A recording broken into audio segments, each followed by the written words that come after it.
200 வகையான வியாதிகள், நோய்கள், 200 வகையான நோய்கள் மதுவால் இருக்கிறது. நான் ஒரு டாக்டர், எனக்கு தெரியும். உச்சந்தலையிலிருந்து உள்ளங்கால் வரைக்கும் மதுவால் பிரச்சனைகள் இருக்கு. 200 different symptoms, diseases and problems. மூளையில இருந்து, நரம்புல இருந்து, ரத்தத்திலிருந்து, இருதயத்தில், எல்லாத்திலையும் பிரச்சனை, பாதிப்பு இருக்கு. ஆண்மை குறைவுல இருந்து எல்லாரும், கொர்சோகாஃப் சிண்ட்ரோம்ல இருந்து சொல்லிட்டே போலாம், அடுக்கிக்கிட்டே போலாம். ஆனா இவ்வளவு பிரச்சனைகள் இருந்தும் தொடர்ந்து தமிழ்நாட்டிலே கடந்த 45 ஆண்டு காலமாக மதுவை விற்றுக் கொண்டிருக்கின்றார்கள். மனசாட்சி இல்லாத செயல். 1948 ஓமந்தூர் ராமசாமி ரெட்டியார் அவர்கள் முதலமைச்சர். அப்பொழுது அதிகாரிகள் அவர் சொன்னார்கள், அப்பொழுது அவர் பூரண மதுவிலக்கை கொண்டு வந்தார் 48. அப்போது அதிகாரிகள் சொன்னார்கள், ஐயா, இதை நீங்கள் மதுவிலக்கை கொண்டு வந்தால் ஆண்டிற்கு 18 கோடி ரூபாய் நஷ்டம் ஆகும் என்று.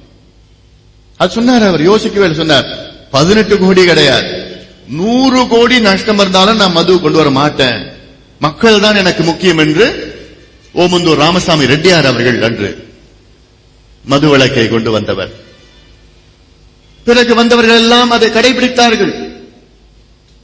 அதுக்கு பிறகு காமராசர் வந்தார். அவரும் அது கொண்டு வரவில்லை. வேண்டாம், மது அரக்கன் விடமாட்டோம் என்று சொன்னார். பக்தவச்சலம் வந்தார். ஏன்? அண்ணா அவர்கள் வந்தார். திமுகவின் தொடங்கியவர் அண்ணா அவர்கள், திமுகவின் முன்னோடி தந்தை பெரியார் அவர்கள். அவர்களெல்லாம் மதுவை ஒழிக்க வேண்டும் என்று பாடுபட்டவர்கள். பெரியார் அவர்கள் தம் தோட்டத்திலே கிட்டத்தட்ட 200 தென்னை மரங்களை சாய்த்தவர். காரணம், அதிலிருந்து கள்ளை இறக்கக்கூடாது என்று. இப்படியெல்லாம் செய்த தலைவர்கள். அண்ணா அவர்கள் சொன்ன வார்த்தைகள், எனக்கு மது வேண்டாம், தமிழ்நாட்டுக்கு மது நான் கொண்டு வர மாட்டேன். காரணம், மதுவில் வருகின்ற வருமானம் இவ்வளவு பேர்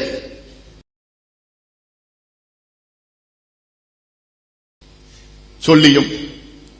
பிறகு ராஜாஜி அவர்கள் இந்த மதுவை எதிர்த்து எத்தனையோ போராட்டங்கள், அவர் முதலமைச்சராக இருந்த நேரத்திலே மதுவை ஒழித்தவர் ராஜாஜி அவர்கள் எல்லாம். இதை எதுவும் பொருட்படுத்தாமல் 1971 கலைஞர் அவர்கள் மதுவை கொண்டு வந்தார். அப்பொழுது கொண்டு வருவதற்கு முன்பு ராஜாஜி அவர்கள் கலைஞர் வீட்டு கோபாலபுரத்திற்கு சென்று கொட்டும் மழையிலே 11 மணிக்கு இரவிலே கதறுகிறார்.